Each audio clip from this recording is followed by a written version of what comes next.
Doctor बीना चतुर्वेदी के लघु कथा संग्रह माया से उनकी आवाज़ में सुनिए कहानी पगली काकी।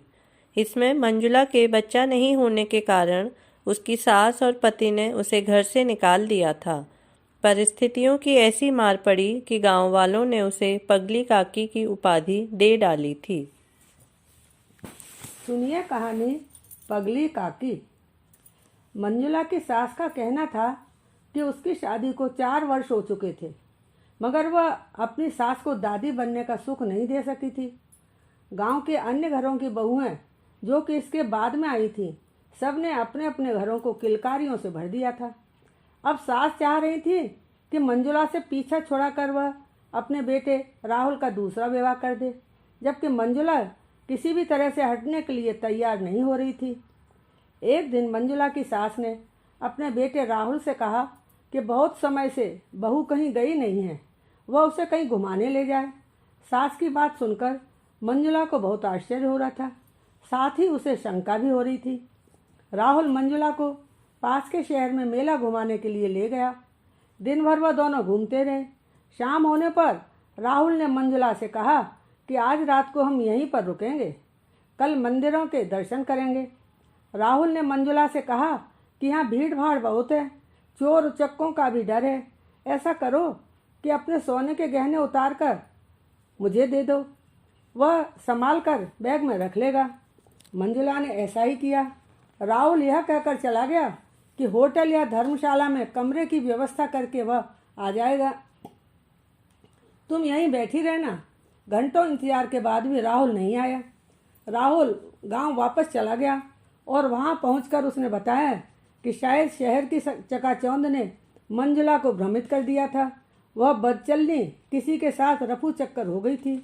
उसने मंजुला की बहुत तलाश की, मगर वह नहीं मिली। अगले दिन मंजुला बदहवास हालत में गांव वापस आ गई थी। रो रो कर उसने आप बीती बताई। सास कहने लगी कि न मालूम यह किसके साथ रात बिता कर आई थी। अब उस दुष्चरित्र को वह अपने घर में नहीं रखेगी। माँ बेटा अपनी चाल में सफल होकर खुश हो रहे थे। सीधी सच्ची मंजुला के अंदर न मालूम कहाँ से अन्याय के विरोध में खड़े होने का साहस आ गया था।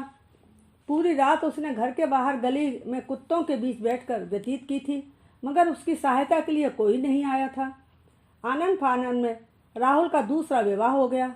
मंजुला उसी गांव में मेहनत मजदूरी करके अपना समय काटती रही।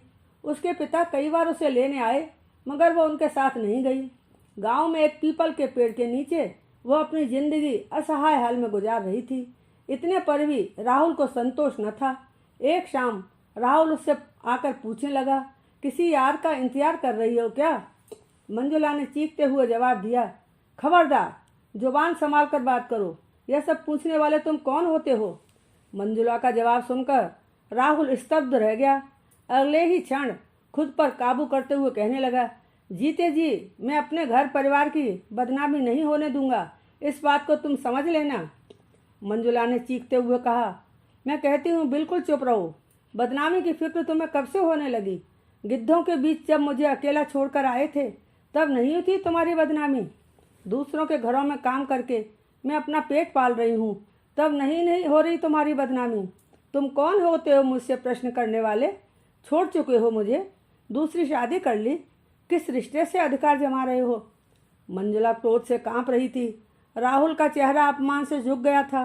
पेड़ पर बैठे कौवे काँव काँव कर रहे थे, मगर मंजुला के मन मस्तिष्क में उठ रहा तूफान कौवों के शोर से कहीं अधिक था। मंजुला की जिंदगी नीरस हो गई थी।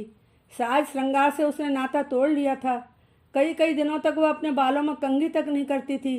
दकियानूसी परंपराओं में जकड़ी मंजुला अव्वल दर्जे की देहाती महिला थी।